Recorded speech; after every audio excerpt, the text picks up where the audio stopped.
इस वीडियो में हम लाइन के स्लोप के बारे में डिस्कस करेंगे।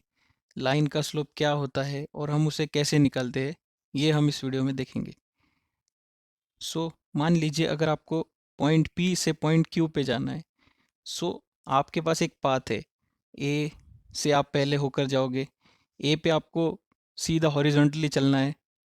फिर हम आपको बी पे थोड़ा चढ़ाव आएगा। आपको बी में थोड़ा एफर्ट्स लगेगा चढ़ने में।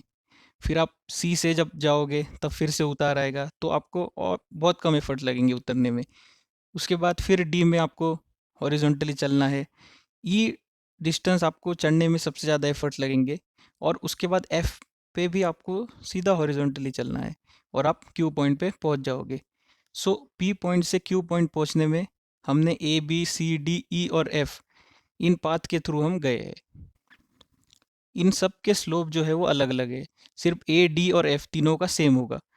तो स्लोप एक्चुअल में क्या होता है ये हम आगे देखेंगे, और हम उसे कैसे निकालते हैं वो भी देखेंगे।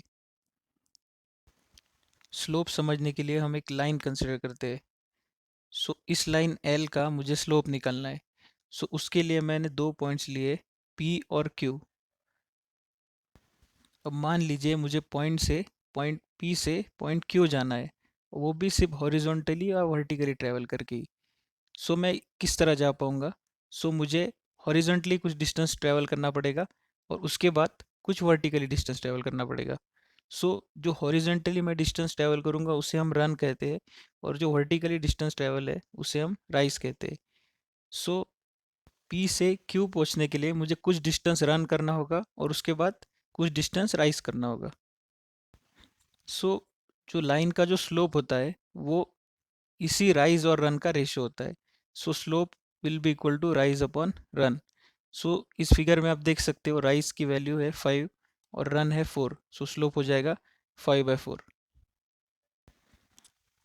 अभी मान लीजिए इस लाइन का एंगल जो है वो एक्स एक्सिस के साथ ए है। अगर मैं tan ऑफ ए लेता हूँ तो मुझे क्या मिलेगा? tan of A equal to rise upon run, और राइज अपॉन रन मतलब ही स्लोप है। स्लोप को मैं tan ए भी कह सकता हूँ। मतलब लाइन का एक्स एक्सिस के साथ का जो एंगल ऑफ इंक्लिनेशन है उसका अगर मैं टेंजेंट लेता हूँ तो वो मेरे लाइन का स्लोप हो जाएगा। अभी हमने देखा कि स्लोप का मैग्नीट्यूड क्या होता है। स्लोप का मैग्नीट्यूड होता है ratio of rise and run. अभी हम देखेंगे कि स्लोप पॉजिटिव कब होता है और निगेटिव कब होता है। जैसे कि हमको पता है कि स्लोप राइज और रन पे डिपेंड है। हम राइज और रन का साइन देखेंगे कि राइज कब पॉजिटिव होता है और रन कब पॉजिटिव होता है। अगर मैं पॉजिटिव एक्स एक्सिस मतलब कि राइट डायरेक्शन में मूव कर रहा हूँ, मेरा रन पॉजिटिव होगा। और अगर मैं निगेटिव एक्स एक्सिस मतलब कि लेफ्ट की तरफ अगर मूव कर रहा हूँ, मेरा रन निगेटिव होगा। राइज के लिए अगर हम देखें, अगर मैं पॉजिटिव वाई एक्सिस मतलब अपवर्ड मूव कर रहा हूँ, मेरा राइज पॉजिटिव होगा। और अगर मैं निगेटिव एक्स वाई एक्सिस मतलब कि डाउनवर्ड मूव कर रहा हूँ तो मेरा राइज निगेटिव होगा। अभी हम कुछ एग्जांपल्स देखेंगे। ये फर्स्ट एग्जांपल है। अभी मान लीजिए हमें इस लाइन का स्लोप निकालना है। हम इस लाइन में कोई भी दो पॉइंट्स लेते हैं। अभी नीचे के पॉइंट से ऊपर के पॉइंट पे मूव होने के लिए मुझे पहले रन करना होगा कुछ डिस्टेंस, और कुछ डिस्टेंस राइज करना होगा। जैसे कि आप देख सकते हैं कि मैं लेफ्ट से राइट रन कर रहा हूँ, रन पॉजिटिव हुआ। और राइज भी मैं अपवर्ड कर रहा हूँ, राइज भी पॉजिटिव हुआ। इस लाइन का स्लोप जो होगा वो पॉजिटिव होगा। इस लाइन का स्लोप निकालने के लिए भी हम लाइन पे दो पॉइंट्स लेंगे। जब मैं नीचे के पॉइंट से ऊपर के पॉइंट तक मुझे मूव करना है, मुझे राइट टू लेफ्ट रन करना होगा और राइज अपवर्ड करना होगा। जैसे कि आप लोग देख सकते हैं इस केस में जो मेरा रन होगा वो निगेटिव होगा और राइज पॉजिटिव होगा। जो स्लोप होता है वो राइज और रन का रेशियो होता है। स्लोप मेरा निगेटिव रहेगा ये लाइन का। इस केस में जैसा कि आप लोग देख सकते हैं लाइन हॉरिजॉन्टल है। इस केस में राइज की वैल्यू जो होगी वो ज़ीरो होगी, क्योंकि लाइन में अगर मैं कोई भी दो पॉइंट लेता हूँ तो उसमें राइज पॉसिबल ही नहीं, क्योंकि दोनों सेम लेवल पे। इस केस में मेरा जो स्लोप होगा वो होगा ज़ीरो। अगर मैं एक वर्टिकल लाइन लेता हूँ, इसमें अभी अगर मैं कोई भी दो पॉइंट लूँ तो ये केस में मेरा रन जो है वो हमेशा ज़ीरो होगा। स्लोप जो है वो राइज और रन का रेशियो है, सो स्लोप इस केस में नॉट डिफाइन होगा। और जैसे कि हमने अभी देखा कि जो हॉरिजॉन्टल लाइन है उसका एक्स एक्सिस के साथ जो एंगल ऑफ इंक्लिनेशन होगा वो ज़ीरो होगा, क्योंकि लाइन ही हॉरिजॉन्टल है। सो स्लोप हमारा और क्या होता है एंगल के फॉर्म में, टेन थीटा होता है। सो टेन ज़ीरो भी ज़ीरो होता है। सो हॉरिजॉन्टल लाइन का स्लोप जो है वो ज़ीरो होगा। सो अगर आप वर्टिकल लाइन अगर कंसिडर करो, सो उसका एक्स एक्सिस के साथ का इंक्लिनेशन होगा 90 डिग्री। सो जैसे कि हमें पता है कि टेन 90 नॉट डिफाइन होता है। सो जो वर्टिकल लाइन है उसका स्लोप इनफाइनाइट या नॉट डिफाइन होता है। सो अभी हम स्लोप की अलग अलग वैल्यूज़ को कंपेयर करेंगे। उसके लिए मैंने दो लेवल कंसिडर किए, लेवल वन और लेवल टू। मैंने एक पॉइंट पी लिया है लेवल वन पे, और इस पी पॉइंट से ही मुझे लेवल टू पे जाना है। सो लेवल टू पे जाने के लिए मैं अलग अलग पाथ से जा रहा हूँ। मान लीजिए मैं पी वन पाथ से जा रहा हूँ, पी टू से जा रहा हूँ, पी थ्री से जा रहा हूँ और पी फोर से जा रहा हूँ। सो जैसे कि आप देख सकते हैं कि पी वन से अगर मैं लेवल टू पे जाता हूँ तो मुझे ज़्यादा डिस्टेंस हॉरिजॉन्टली ट्रैवल करना पड़ रहा है as compare to P to.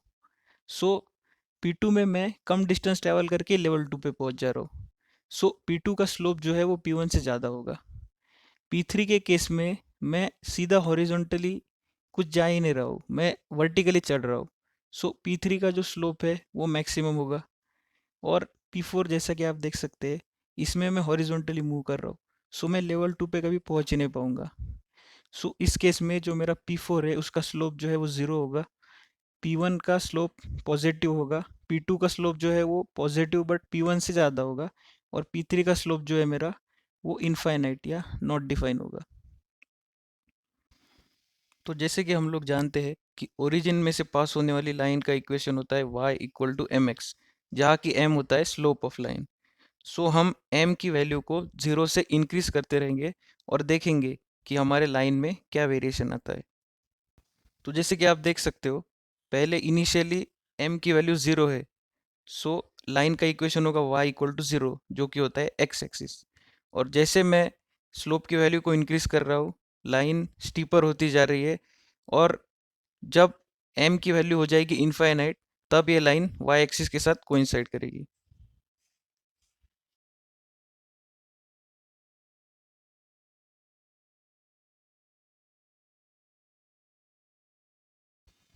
तो जैसे कि हमने वीडियो के स्टार्टिंग में देखा था, सो इसमें a का स्लोप होगा ज़ीरो, b का होगा पॉजिटिव, c का होगा निगेटिव, d का होगा ज़ीरो, e का होगा नॉट डिफाइन और f का होगा ज़ीरो।